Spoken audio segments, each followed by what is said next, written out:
The federal election is just around the corner, and today we have the opportunity to discuss the issues with a Lethbridge candidate for the People's Party of Canada, or the PPC, Kimmie Hovan. Welcome to Bridge City News, Kimmie. Thank you so much, Hal. I'm great. I'm so excited to be here. Yeah, you bet. Now, Kimmie, the People's Party of Canada is still relatively new, and it makes an uphill climb for PPC candidates. For those who are not really familiar with the People's Party of Canada, really explain what you're all about. Well, the People's Party of Canada stands for our four pillars. We stand for freedom, respect, fairness, and responsibility. And we fight for Canadians' freedoms and rights is essentially what we do. We're just regular Canadians fighting for Canadians. And I've noticed too, that your leader, Maxime Bernier, seems to be becoming more and more popular. Some of the recent rallies, especially in the Okanagan, where thousands of people have showed up, and some of the recent polls have you close to 10% popularity. How do you respond to that? Are you surprised?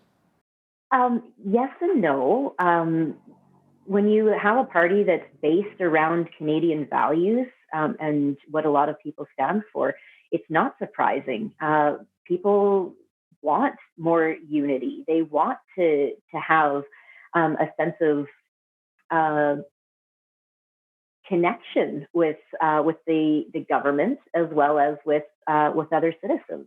And so I love seeing it grow because I am just a down to earth Canadian, and I stand firm behind the party. And Maxime is such a wonderful person to actually meet and to speak to. He is right there, and he listens, and he's interested in what you have to say.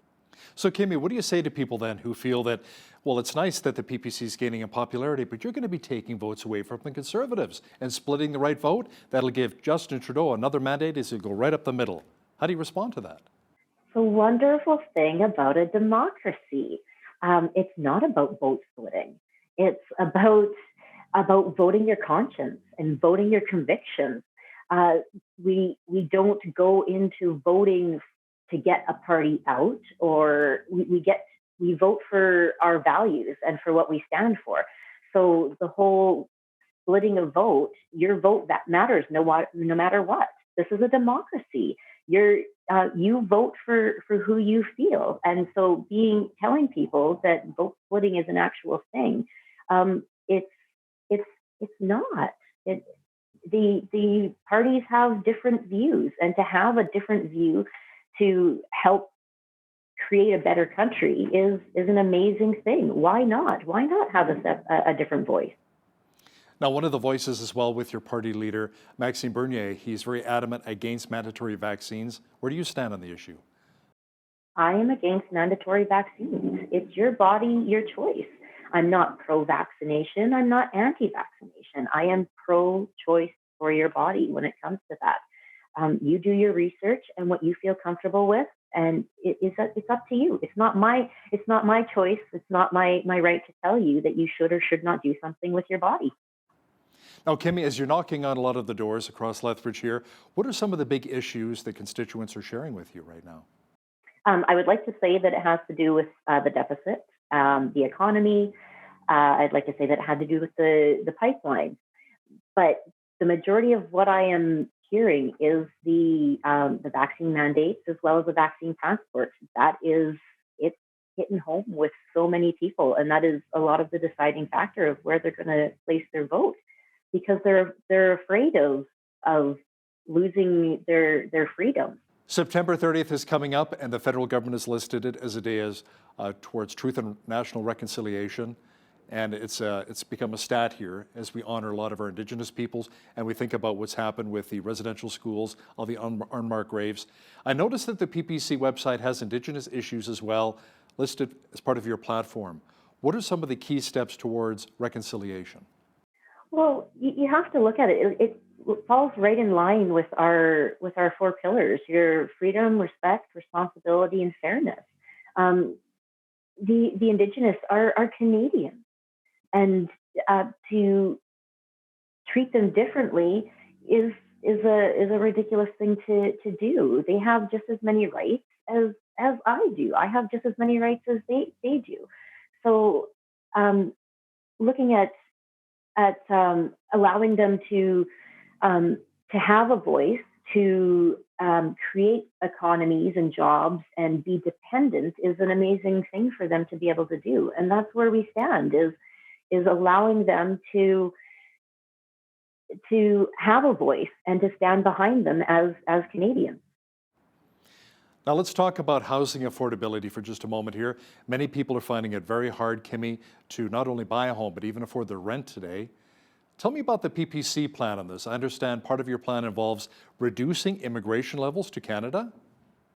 It does. So if you look at it, the government needs to look at taking care of its own citizens before we start bringing in, I guess, unskilled immigrants into the country. Because if you bring in more unskilled immigrants, they're going to fall into that category of getting the undesirable jobs, which are still jobs for Canadians, to fill that spot for that a Canadian could fill. And when you do that, it's the economy that you're going to end up boosting. You're allowing your citizens to have access to more jobs. I have what you would consider an undesirable job. I own a small residential cleaning business. You can't tell me that I don't work hard and I don't understand what working is for. So for the housing, you have to look at it as, if you bring in more dependent immigrants into our country, you're boosting the amount of, well, I guess, the lack of housing that's available to Canadian citizens. And you're reducing the amount of jobs that are available to them, so they can't afford to pay for housing. They can't afford to pay for food and for clothing and things. So it all kind of just falls into one. The COVID-19 pandemic has resulted in record spending and a record debt for Canadians. According to the Canadian Taxpayers Federation, our national debt is now $1.1 trillion. Each Canadian is responsible for about $30,000 worth of debt. What's the PPC plan to get us back to black? Well, we have a plan of just cutting. You need to cut spending. Stop. Of course, defunding the CBC is a big part of that. Looking at stop spending money to countries, taking ourselves out of spending so much. If you look at it as a household or as a business, if I ran my household or my business the way that the government has run our federal finances, I would be broke. I'd have no house. I wouldn't even be able to afford a cardboard box to live in. So if you take care of yourself and you have a goal and you look at where you need to be and you stick to those projections and you work hard. So yeah, it's going to take a little bit of time, and it's going to take a little bit of cutting in order to do it. But look at where we'd be in the end: lower taxes, more available to our citizens. What is the PPC plan to maybe boost the economy, help us diversify, especially here in southwestern Alberta, and create more jobs? What are your thoughts? Well, it's not the federal government's job to create jobs. It's a provincial issue. It's a personal issue. If the federal government would step away from and stop meddling in the private sector, then we'd be able to have more jobs created. The pipelines, for instance, why not allow these pipelines to be created? Think of the jobs that would be for years that would be open to Canadian citizens for that, and stop closing things down. Push for people to be innovative and entrepreneurs to be able to grow and to expand. But it's not the federal government's position to create those jobs. It's a provincial matter, and it's a municipal matter as well. So what are your thoughts then on the Sur Payments, which helped a number of families, a lot of people who lost their jobs, weren't able to work during the COVID-19 pandemic here, but now employers are saying, I can't bring back these employees because they want to stay at home on their emergency response benefits. So where's the balance there? What are your thoughts on the Sur Payments? It's another expense. It's something that the federal government should not have supported the provincial governments on. It's not a federal matter. It goes into the four pillars once again: fairness, respect, freedom, and responsibility.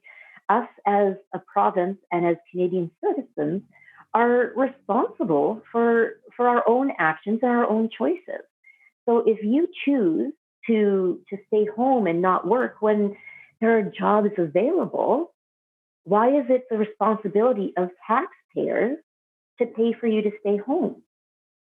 So to cut that to cut that out of the federal I guess spending is would be a huge matter. It would put that onus back on the province in order uh, to make the choices for themselves, and they'd have to fund those types of benefits themselves.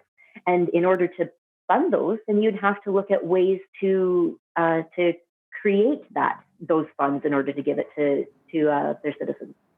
Our country spends a huge amount of money on health care, but we have some of the longest wait times in comparison to other developed nations. What are some of the solutions according to your party? Well, once again, healthcare is a provincial matter.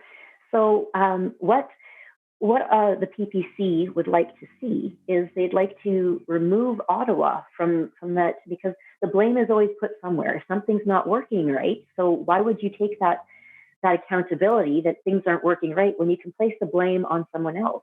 So let's remove Ottawa from that equation and put more money. So it goes back into equalization.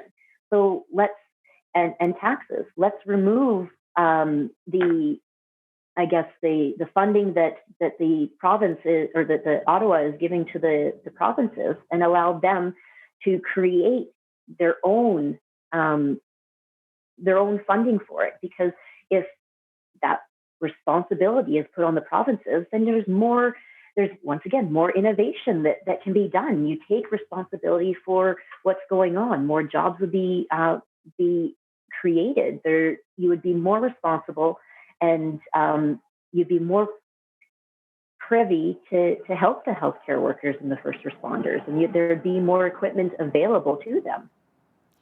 Kimmie, many voters across the province are fed up with the huge amount of money we pay out to other provinces in equalization payments. What is the People's Party of Canada proposing to change in this area? So we'd like to change the formula to make it more fair and more equal.